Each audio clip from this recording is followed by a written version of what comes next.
ఏపీలో వైసీపీ నేతల కొంప కొల్లేరైనట్లే కనిపిస్తుంది. ముంబై నటి వ్యవహారం ఆ పార్టీ ఇమేజ్ డ్యామేజ్ చేసినట్లు కనిపిస్తుంది. ఏపీలో హాటుగా నడుస్తున్న వ్యవహారంపై తెరపైకి వచ్చింది ఆ నటి. పూసగుచ్చి మరీ కీలక విషయాలు వెల్లడించింది. ఇక ఈ వ్యవహారంలో అప్పటి ప్రభుత్వ కీలక పెద్దలు ఉన్నారన్నది ఆమె మాట. అంతేకాదు, కంటతడి పెట్టి పోలీసు అధికారులు ఏం చేశారన్న దానిపై క్లియర్గా వివరించింది. దీంతో తీగలాగితే వైసీపీ నేతల డొంక కదులుతుంది. మొన్న శాంతి, నిన్న వాణి, నేడు ముంబై నటి.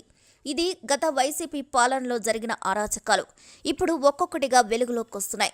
తాజాగా ముంబై నటి వ్యవహారం ఏపీ రాజకీయాలను కుదిపేస్తుంది. 2-3 రోజులుగా దీనిపై ఏపీ అంతటా చర్చ మొదలైంది.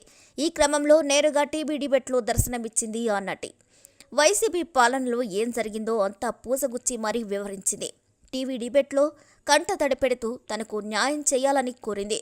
గుజరాత్కు చెందిన కాదంబరి జత్వాని నటిగానే కాకుండా మోడల్, కోఆర్డినేటర్గా పనిచేసింది.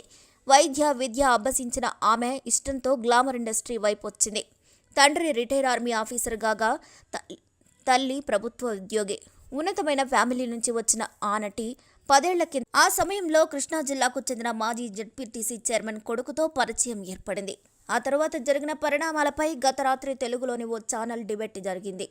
ఏపీ పోలీసులు తనను ముంబై నుంచి కృష్ణా జిల్లాకు తీసుకురావడంతో అక్కడ కేసు క్లోజ్ చేశారని ఆందోళన వ్యక్తం చేసింది. వైసీపీ నేత తన జోలికి రాకుండా ఉండేందుకు తనను, తన కుటుంబ సభ్యులను ముంబై నుంచి కృష్ణా జిల్లాకు తీసుకొచ్చి 3 రోజులు ఓ గెస్ట్ హౌస్లో నిర్బంధించి చిత్రహింసలు పెట్టారని తీవ్ర స్థాయిలో ఆరోపణలు గుప్పించింది. తనకు ప్రాణహాని ఉందని, పోలీసుల రక్షణ కావాలంటూ కంటతడి పెట్టింది. ఈ వ్యవహారంపై అప్పటి ప్రభుత్వానికి చెందిన పెద్ద తలకాయలు ఉన్నారని పేర్కొంటుంది. ఇక మా ఫ్యామిలీకి చెందిన 10 ఫోన్లు తీసుకెళ్లారని, అందులో చాలా సాక్ష్యాలు ఉన్నాయని తెలిపింది. ఇప్పటికీ వాటిని ఇవ్వలేదని, చివరకు తమ బ్యాంక్ అకౌంట్లను సైతం బ్లాక్ చేయించారని తెలిపింది.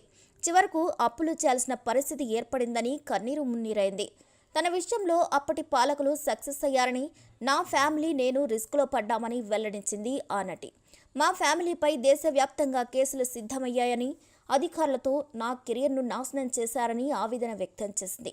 ఇక ఈ విషయంలో కేంద్ర రాష్ట్ర ప్రభుత్వాలు జోక్యం చేసుకొని తనకు న్యాయం చేయాలని విజ్ఞప్తి చేసింది. డాక్యుమెంటరీ ఫోర్జరీ చేసిన వారిని అరెస్ట్ చేయాలని డిమాండ్ చేశారు.